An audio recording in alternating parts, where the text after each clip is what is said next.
everybody, to the Legacy Lounge with Lady JB, the Pink Billionaire. I'm so happy to have you here because today is our inaugural show, and we are kicking it off in an incredible Traverse TV all over America. That's right, over 6 million viewers are tuning in because guess what? We're talking all about legacy. We're talking about creating a legacy. And folks, I'm introducing to you some of the most incredible legends I know, some people in my phenomenal inner circle that are truly legends and making a massive difference on the planet, doing things that you wouldn't even expect. But what are they doing? They're creating a legacy. And why are we talking about legacy? Well, because many of you know that I love to talk about humanity and possibilities. And my third quadrant is legacy. I really want you to know what it means to build a legacy. Why? Well, because everybody should be focusing on their legacy. You want to be leaving something behind when you leave your time here on earth, and you want to make sure that your legacy is truly powerful, and it's something that you absolutely can do to inspire others and leave behind a legacy. So we're going to be talking to some incredible legends, and we want to just thank you for being here because, well, we are doing some fun and amazing things. And so we're just figuring everything out. We got a little bit of sound in the background that my producers are going to turn down so it's not distracting and reverberating. We got some fun stuff happening on. We're going to be talking for 30 minutes to an incredible guest that's really going to be showing some fun ways that he created his legacy. And let me introduce him right now. I'm going to be reading out his bio so you can get to meet our first legend on the inaugural Legacy Lounge with Lady JB, the Pink Billionaire. That's right. They call me the Pink Billionaire because I love the power of pink. I love femininity and ferocity and fierceness and fabulousness all wind up into one. And I also believe that people can make a 1 billion person impact. And that's what legacy is all about, touching 1 billion lives and making an impact in a 1 billion person way, doing things like 1 billion hugs and 1 billion touch points and 1 billion gestures and 1 billion give back. And one of the things I love to do is help people publish their books. And so I'm committed to igniting 1 billion lives with 1 billion words. All right, well, let's jump into our guest because I know you want to meet him too. All right, ladies and gentlemen, Sir Redford is a success coach in a Fortune 500 companies and the creator of Top Producing Faster in Your Wealth and Freedom, Faster to Your Wealth and Freedom. He trains the top 1% entrepreneurs, leaders, influencers, and salespeople, including the #1 offices and #1 agents in real estate, mortgage, financial services, the banking industry, and network marketing industry. Sir Kai is also the recipient of the Humanitarian Award from the United Nations for the work he has done for the homeless and rehabilitating war veterans that suffer from PTSD and suicide. And of course, well, he's an award-winning producer, director, and also knighted by the Royal Order of Constantine the Great and St. Helen, belonging to the same order as me. Welcome to the show. So it's an honor to be here with you, Lady JB. I just want to say thank you for being the one to show up on our first show. I'm very excited about it. It's really going to be fun because we're talking legends. You have a legendary status. You've got some legend attitudes, some legend things going on. And I think a lot of people are wondering, what is legacy? Why legends? Why are we doing that? And I'll unwind it a little bit. We want people to know that everyday people with everyday experiences, with all kinds of different backgrounds, have a passion and a desire to move forward in their lives and do something to help others. And you are really doing that. Talk a little bit about the last time we saw each other. It was in California. You were all dressed up. You had just won your award. You were carrying it with you. Tell us a little bit about that award. Yeah, so that is the United Nations Humanitarian Award.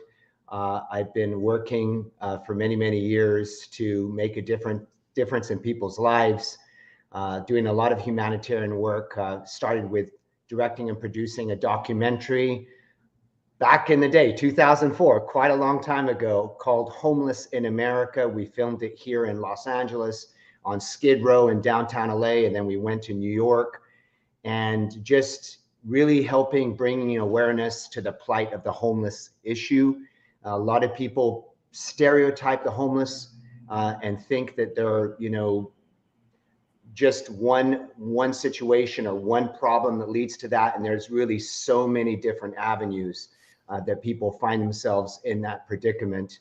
And maybe you agree with this as you hear this statement or not, but the average American, if the average American lost their income for a matter of 2 or 3 or 4 months, everybody is not too far away from that situation themselves. Mm-hmm. We really get to be super humble and grateful and help our brothers out. Instead of giving people a hand out, let's give people a hand up.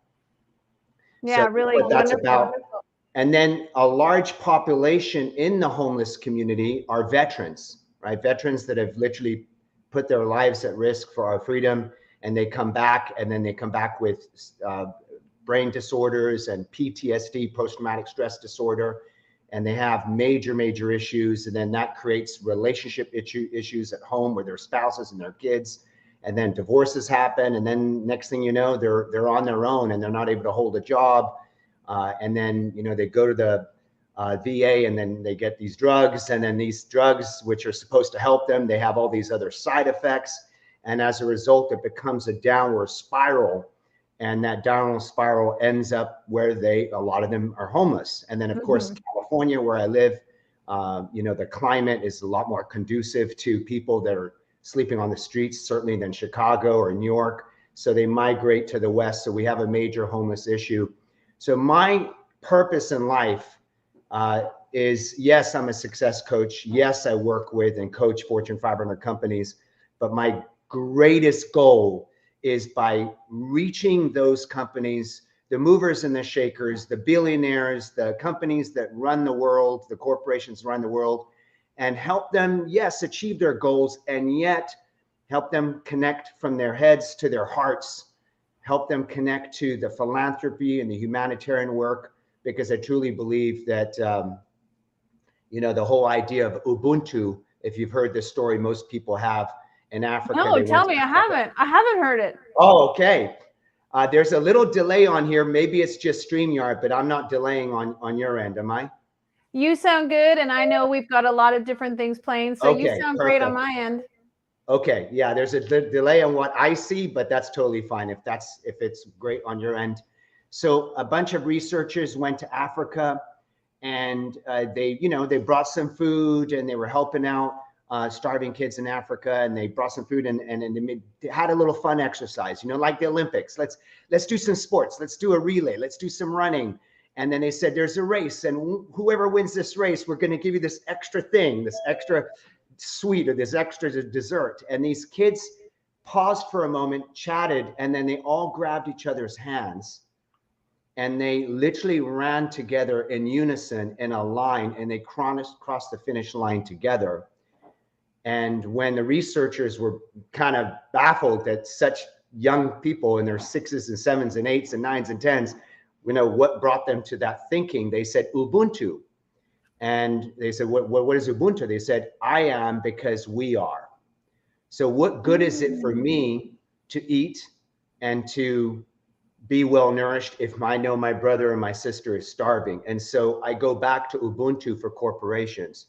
What good is it for companies to make enormous amounts of profits when there's still so many people that are starving and suffering around the world? So what we want to do is we want to encourage these companies to increase and do great, yes, and while connect them to their hearts, so that we can create a world where there's no man or woman left behind or child left behind.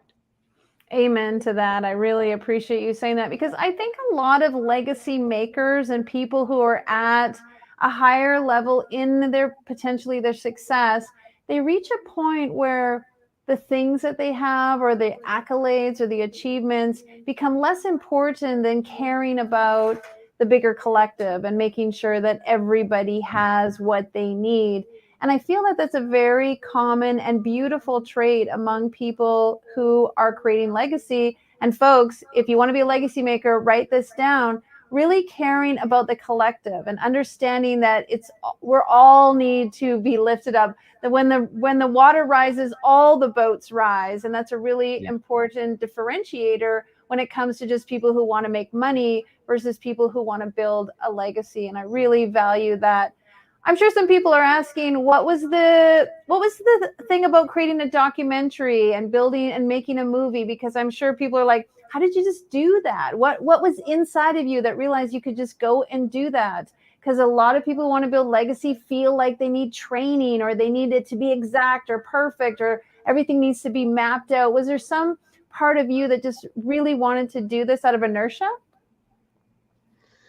I met a gentleman, his name is Tommy, and he had done some movies. He had a movie. He's kind of an eccentric person.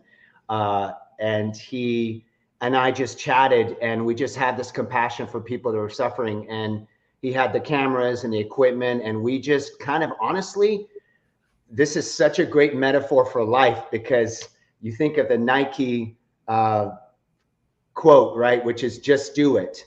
Sometimes we're always trying to think of the plan, the plan, the plan. Sometimes it's just best to get out there and just do it. We didn't actually have a plan. We just got out with our cameras, got out on the streets, started interviewing people, and we found the stories. So many people that have gone through so many things, and we understood that there's the mental health issue, there's the addictions issue, there's people that have injuries that can't work anymore. There are people that just got estranged from their families. There are people, ironically, a very small group that said, I don't want to live in a home. I'm homeless because I choose to be homeless. There's people that they just choose that to be their reality, even though that may seem quite astonishing that anybody would choose that. So we just get to be more caring, loving, and compassionate, and just know that we're all one. And I think just being guided by your heart, it's this getting out of our head and getting into our heart, and being called forth something. And sometimes it doesn't even need to make any sense. Obviously, helping homeless people is a great thing. People that are suffering is a great thing. But sometimes just getting into your heart and getting the call. We all have had that call to make a difference, that call to do something. And it's interesting, Lady JB, because you mentioned about these people that when they hit a certain amount of success, and then they're more about the community and helping others.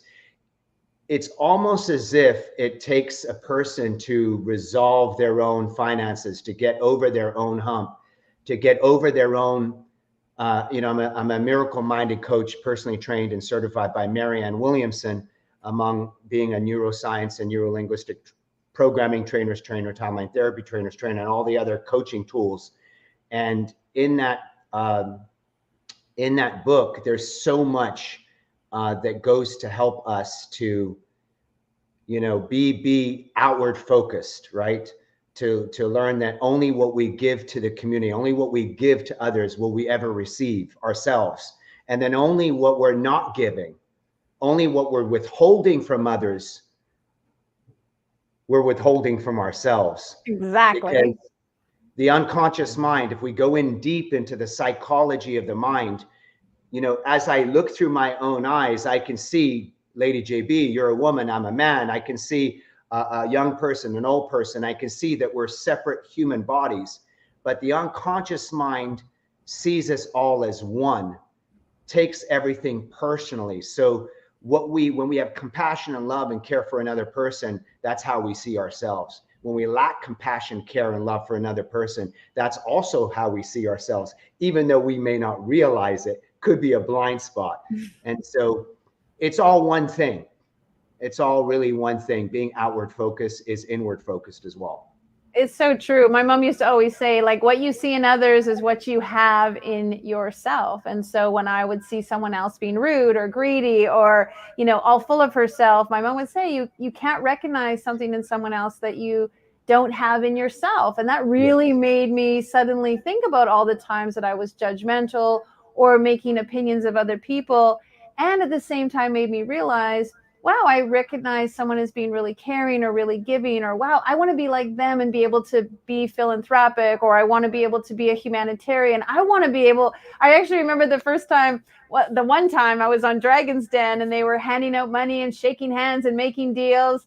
I was a contestant. I did get a deal. I did get a handshake. I got a hug. But I actually went home and thought, I want to one day be the person who can actually help fulfill and finance someone else's dream. And so you see in others what you see in yourself. Another very good trait of a legacy maker, because I think a lot of people are feeling the division, the great crevasse of these are the people who have and these are the people who don't have. And I think part of what we're doing, and really what this show is about, is it isn't really a crevasse at all. It's a mindset, it's a mentality, and it's a belief system. You being such a powerful coach, can you talk a little bit about that? The have versus have not, right? I had a powerful conversation with Reverend Michael Beckwith. If you look up Kaya Redford and Reverend Michael Beckwith, he's one of the key speakers in the movie The Secret, Rhonda Byrne's movie that Bob Proctor, rest in peace, Bob Proctor, and Michael Beckwith and Jack Canfield were in, and many few others. Reverend Michael Beckwith says, the idea of around Thanksgiving, that we are to be grateful for what we have and grateful for what's on the way. And I totally, absolutely believe that when you talk about being in the consciousness of I have versus I haven't, it is a mindset. It's a question of a lack and limitation mindset versus an abundance mindset. And there's absolutely no one here that would dispute there are people that are lacking food, shelter, a voice, being heard, Right. being seen, being understood, being valued in this world. There's so many issues. And so the question then, when we talk about how to create change in the world, is to have a different vision, right? To focus, we're aware of the problem, but we don't see the problem as something that can't be solved. We're focusing on solutions. So we are aware that there are people that have that are in need, and we're looking for solutions on how to provide that. It's a really good mindset, because we always have to be focusing on the solutions. Even my kids, they'll have won't make the goal in hockey and won't win the game. And I'll say, okay, well, if you got a problem, what's the solution? Got a problem? What's the solution? Mom, I don't know how to do this. Got a problem? What's the solution? Or I'll say, now that you've learned that, what's the solution for next time? And it's actually really helpful to be in a solution mindset, because we are bombarded with things all over the planet now that make us feel like we're not in control and we don't have a choice, but we always have a choice. And you actually have a great story, a little bit of your background, because we love to know the background around legends. What made a legend? What made you decide that you wanted to live your life in this way and do something for others? Because something had to happen in your life for you to decide, I want to make this part of my mission. Well, this is a very personal question. And if I were to go all the way with it, there's statistics that show that many kids go through challenges, right? Whether it's physical abuse, emotional abuse, sexual abuse, and then there's a whole bunch of other things. So unfortunately, my dad was a workaholic, and we traveled around the world, and he did the best that he could with the resources, right? The mindset he had. He picked chaperones to make sure there were some male figures in the home that would keep us and protect us. It was myself, my older sister, and my older brother. And he picked the wrong people. And my mom, having challenges because my dad was always gone and he wasn't really present, and he wouldn't call. And he was coming back in town. She didn't get any postcards or any mail.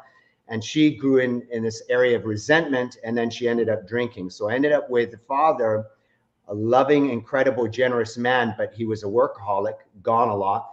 And I ended up with a mother who, again, loving, caring soul, but was trying to bury her frustrations and her pain, being left alone with 3 kids with strangers in third world countries while my dad was traveling and working. So they say in life, the best laid plans. We all have a good intention. We make a plan and we think it's going to work out. And sometimes we get thrown with curveballs. So my sister and I and my brother, we went through a lot of hardships as children. So what happened in my 20s and 30s, and, since so many people, I think they said around 35 million people have gone through abuse of this type in living in America, with that amount of people that have gone through this, in my 20s and 30s, I was very blocked. And people ask me all the time, you know, how did you become a coach? Well, I never knew I was going to become a coach. And my intention was never to become a coach. In fact, to be honest with you, I didn't even have an intention. I didn't even know who I was in my 20s and 30s. I didn't even know where I was. I didn't even have a purpose. I probably was making all the wrong decisions, right? And so I went to my first seminar to fix me. And it's crazy, if you know Chris Howard, my very first seminar, there was about 200 people in the room, and he was on stage. He's a coach, and he told everybody, we're going to visualize your future. Everybody go ahead and close your eyes. And as I closed my eyes, I visualized my future, I only saw darkness. Wow. And it was very, very difficult. And I literally stood up and I walked out. So ironically, this, as you talk about building this legacy was derived from solving my pain in my past, right? I walked out, and it wasn't until 3-4 years later, or a little longer, where I heard about the movie The Secret. And then I saw this tall, skinny white guy with white hair who said, and you may know who I'm talking about, The Secret, Bob Proctor. And in a nutshell, he was saying, you know, your thoughts are things. Whatever you think about, you bring about, right? And John DeMartini, whatever you think about and think about, you bring about. And I had this really, really negative mindset that I'm blocked. I don't know where I'm supposed to be or what I'm supposed to do, because I had all these people to blame in my past. And so I had this victim consciousness. And so what happened is from there, Bob said in the movie, he says, do you have a dream? Well, I used to daydream about living this other great life, being a contribution to humanity. He said, you wouldn't have that dream, whatever that dream is that you have, you would not have that dream if you didn't have the seed of possibility in you, if you didn't have the DNA to achieve that dream. And Amen. at that moment, I'm getting angry because I'm thinking, this is total crap. No, it's their fault why I'm stuck. And he's telling me, no, if it's to be, it's up to you. It's your thinking. And I had what was my first ever breakthrough. I never knew what a breakthrough was. I'm probably 26 or 27 years old, and I'm having this sensation in the middle of my chest, watching a DVD. I'm not even seeing the man live on stage. My hair felt like it was standing on end. I had goosebumps all over my arms. And I'm like, what the heck is this? I need to, whatever this is, I need to find out what this is, because I didn't even know what it was. So then I looked him up online. I had no money. I borrowed money just to buy a program called The Science of Getting Rich, which, by the way, has a lot less to do with money. It's really more in spirit and mind, and money is just a metaphor for that as well. And then I went to the Radisson Hotel at LAX airport, where he was speaking. Reverend Michael Beckwith and Jack Canfield, a bunch of different people were speaking. They had just come off the Oprah show, and they were huge celebrities. So everybody's standing in line waiting to get their autograph. I'm here frustrated, thinking, this is not like Led Zeppelin. I don't understand. This is not a rock band. What are you idiots doing standing there getting autographs? I had this huge insecurity and chip on my shoulder. And then when the line dissipated, I went up to him and I said something to him. We talked for 1 or 2 minutes. Later, he goes on stage. And then 20 minutes into his speech, he said, where is Kaya? I'm like mortified. He is not calling my name. I'm in the 4th row. I'm hiding my eyes, hoping that he doesn't see me. And the whole room is silent. I can't understand why it's silent. And I look up. He's looking right at me. Oh. He's looking right at me. Ladies and gentlemen, I had a massive fear of public speaking. I would have anxiety speaking to 4 people. He said, stand up. I felt like I wanted to punch him. Stand up in front of 500 people. You got to be kidding me. And he asked me a question, probably something about the program that I'd ordered. And I don't remember my answer. To this day, I couldn't tell you what I said. My knees were shaking. I felt like I was going to pass out. I answered his question, and 500 people, huge erupt in applause. And that was my second breakthrough. My second breakthrough, realizing that someone has just called me. I've just done something that I thought I could never possibly do. Right. There is something here. I get to dive into this thing called transformation. There's something more wanting to birth. And then I think that's just the beginning of this many, many steps that led to one day just telling people about the breakthroughs I was having. That's how my coaching started. I was just sharing, these are my breakthroughs, don't know what's happening with me. Then 2 people turn into 4 people, turn into 8 people, to 10 people, 12 people. And then my final thing is I had a little mastermind, didn't charge anything because I didn't think I was worth anything to charge. Like, what do I know? And the person came up to me and said, where's your banner? We see you have a banner of Bob Proctor and these other big speakers, but where's your banner? I don't see you on any of these posters. And I'm thinking in my head, well, why would I be on a poster? And the person grabbed my hands and started crying and said, Kaya, I need you to understand.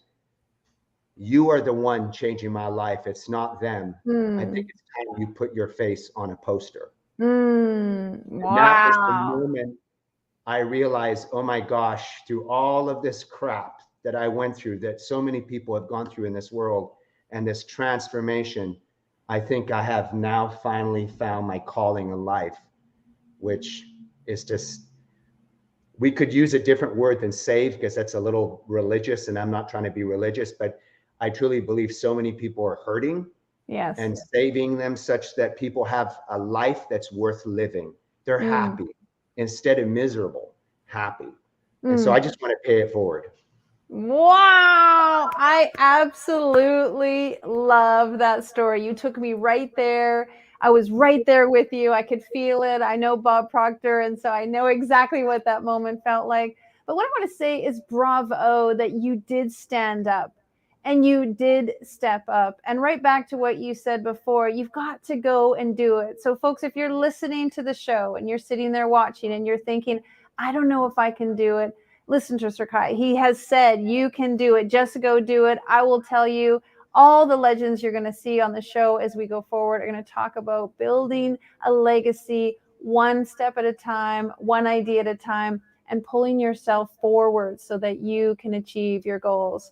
Well, I love having you here. It's so great. Don't go away because we're going to jump on over into our other event. We're doing lots of things here at the Legacy Lounge, but I just first want to say thanks, Kai. We'll see you in a few minutes in our private room. Big blessings to you. And I'm just going to wrap up the show. I'll see you in a few minutes.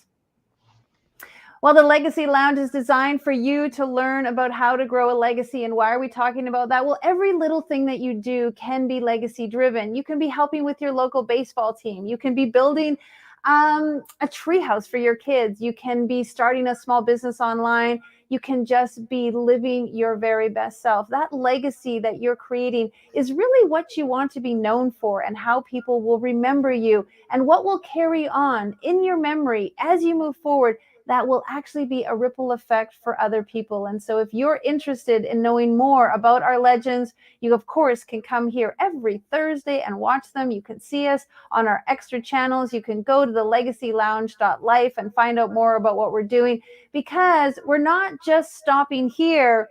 Well, Kai's gone over to our secret private mastermind group, where he's going to be teaching tools and strategies and tips on how people can actually implement these legacy ideas. And we want to invite you over there, because we know that you, if you're dedicated to building your legacy, you want to get the good stuff. And we also have some Q&A and some networking on over there. So go to legacylounge.life and find out more about, you can hang out with us and my legends. And if not, just come back here and see what we're up to, and you can be a part of what we're doing. All right, big blessings, everyone. Take care, and we'll see you next week. Now, more than ever, we need to come together to connect with one another.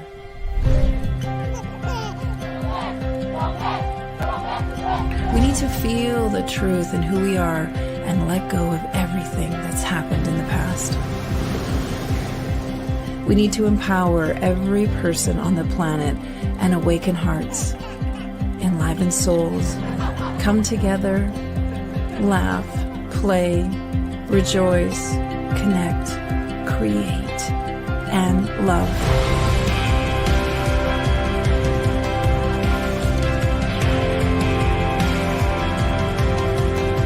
It's time to ignite humanity.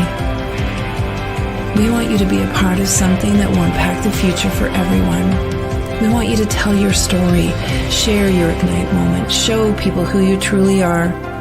Be a part of igniting humanity and making a difference in the world and all of our futures.